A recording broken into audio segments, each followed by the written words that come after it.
ओम श्री परमात्मने नमः। श्री चैतन्य चरित्रावली अध्याय नीलाचल में श्री सनातन जी। श्री वृंदावन से लौटे हुए श्री सनातन को महाप्रभु श्री गौरांग देव ने श्री जगन्नाथ जी के रथ के चक्र के नीचे दबकर मरने के विचार से हटाकर और कठिन परीक्षा करके शुद्ध बना दिया। श्री रूप तो संपत्ति की व्यवस्था करने के निमित्त गौड़ देश में ठहरे हुए हैं।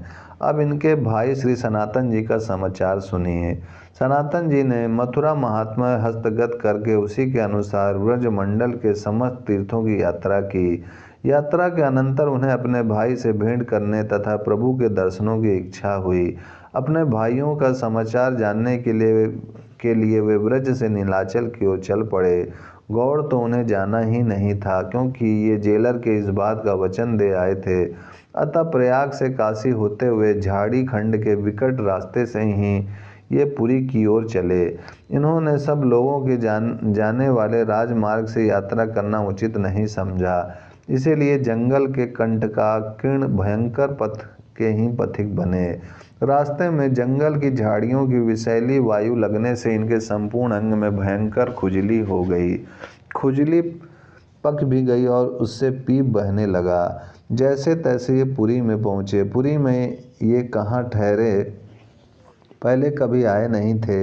इतना उन्होंने सुन रखा था कि प्रभु कहीं मंदिर के ही समीप में रहते हैं, किंतु यवनों के संसर्गी होने के कारण ये अपने को मंदिर के समीप जाने का अधिकारी ही नहीं समझते थे। इसीलिए ये महात्मा हरिदास जी का स्थान पूछते पूछते वहाँ पहुँचे। हरिदास जी इन्हें देखते ही खिल उठे और इनकी यथायोग अभ्यर्चना की। सनातन प्रभु के दर्शनों के लिए बड़े उत्सुक हो रहे थे, किंतु मंदिर के समीप न जाने के लिए विवश थे। तब हरिदास जी ने इन्हें धैर्य बंधाते हुए कहा, आप घबराइए नहीं, प्रभु यहाँ नित्य प्रति आते हैं, वे अभी आते ही होंगे। इतने में ही दोनों ने श्री हरि के मधुर नामों का संकीर्तन करते हुए प्रभु को दूर से आते हुए देखा। प्रभु को देखते ही ये एक ओर हटकर श्री सनातन जी भूमि पर लौटकर साष्टांग प्रणाम करने लगे।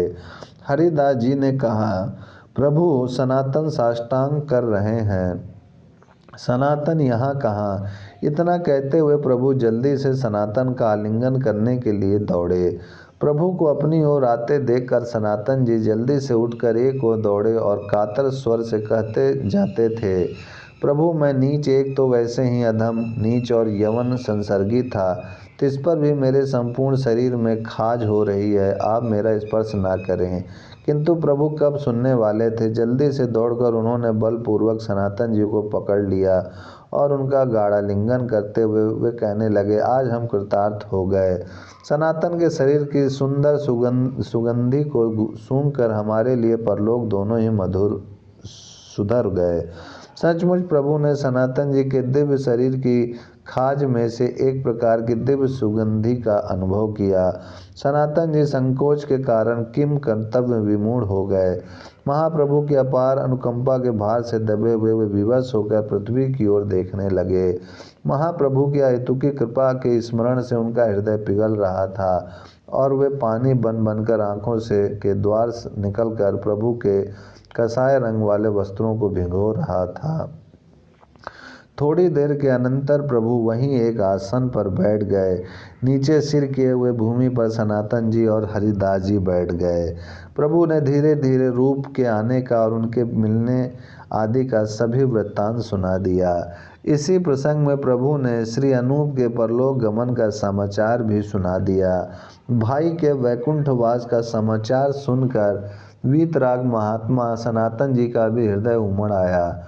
वे अपने अश्रुओं के प्रवाह को रोक नहीं सके। प्रभु के कमल मुख पर भी कुछ विषणता के भाव प्रतीत होने लगे। प्रभु ने धीरे धीरे भराई हुई आवाज से कहा, सनातन तुम्हारे भाई ने सद्गति पाई। वे परम भागवत पुरुषों के लोक में परमानंद सुख का अनुभव करते होंगे। उनसे बढ़कर सौभाग्यशाली हो ही कौन सकता है, जिन्होंने देह त्याग के पूर्व अपना घर बार त्याग दिया, ब्रजमंडल के सभी तीर्थों की यथाविधि यात्रा की और अंतिम समय में अपने परम भागवत गुरु स्वरूप ज्येष्ठ भ्राता श्री रूप जी की गोद में सिर रखकर भगवती भागीरथी के रमय तट पर इस नश्वर शरीर को त्याग दिया और वैकुंठवासी बन गए। उन महाभाग के निमित्त तुम्हें शोक नहीं करना चाहिए। ऐसी मृत्यु के लिए तो इंद्र आदि देवता भी तरसते हैं। रुधे हुए कंठ से आंसू पोंछते हुए श्री सनातन जी ने कहा, प्रभु मैं उन महाभाग के शरीर के लिए रुदन नहीं कर रहा हूँ। वे तो नित्य हैं, शाश्वत धाम में जाकर अपने इष्ट देव श्री सीताराम जी के चरणाश्रित बन गए होंगे। किंतु मुझे इसी बात का सोच हो रहा है कि अंतिम समय मैं उनके दर्शन नहीं कर सका। मैं अभागा उनके निधन काल के दर्शनों से वंचित ही रहा। प्रभु ने करुण स्वर में कहा, रूप कहते थे, उनकी निष्ठा अलौकिक थी। अंतिम समय में उन्होंने श्री सीताराम जी का ध्यान और स्मरण करते हुए प्रसन्नता पूर्वक ही शरीर त्याग किया। सनातन जी ने पश्चाताप के स्वर में कहा, प्रभु मैं उनकी निष्ठा आपके मुख सम्मुख क्या बताऊं। कहने को तो वे हमारे छोटे भाई थे, किंतु निष्ठा में वे हम दोनों से बढ़कर थे। उनकी जैसे निष्ठा मैंने आज तक किसी में भी नहीं देखी। हमारी तो निष्ठा ही क्या, उनके सामने हमारी निष्ठा तो नहीं के ही समान है। वे सदा हमारे साथ रहते और तीनों ही मिलकर श्रीमद् भगवद गीता कथा सुना करते। उनके इष्ट देव श्री सीताराम जी थे। हम दोनों ने एक दिन परीक्षा के निमित्त उनसे कहा, अनूप तुम स्वयं समझदार हो। श्री रामचंद्र जी की लीलाओं की अपेक्षा श्री कृष्ण चंद्र जी की लीलाओं में अधिक माधुर्य है, इसलिए तुम श्री कृष्ण को ही अपना उपास्य देव क्यों नहीं बना लेते। इससे तीनों ही भाई श्री कृष्ण उपासक होकर साथ ही साथ उपासना, भजन और कथा कीर्तन किया करेंगे। वे अपने दोनों का अत्यधिक आदर करते थे। हमारी बात को उन्होंने कभी नहीं टाला।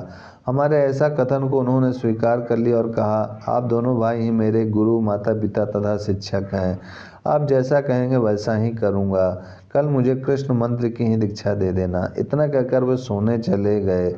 हमने देखा वे रात्रि भर हाय हाय करते रहे, एक क्षण को भी नहीं सोए। प्रातःकाल उन्होंने आकर हमसे कहा, भाइयों मैं क्या करूं, यह सिर तो मैं श्री रामचंद्र जी के चरणों में चढ़ा चुका। रात्रि को मैंने बहुत चेष्टा की कि उस चढ़ाए हुए सिर को फिर से लौटा लूं, किंतु मेरी हिम्मत नहीं पड़ी। मैं इस शरीर को प्रसन्नतापूर्वक त्याग सकता हूं, किंतु मुझसे श्री सीताराम जी की उपासना ना छोड़ी जाएगी। उनकी ऐसी एकांतिक निष्ठा को देखकर हमें परम आश्चर्य हुआ और हम अपनी निष्ठा को बार बार धिक्कारने लगे। सो प्रभु वे मेरे भाई सचमुच ही अनूप थे। उनकी उपमा किसी से दी ही नहीं जा सकती। ओम शांति शांति शांति।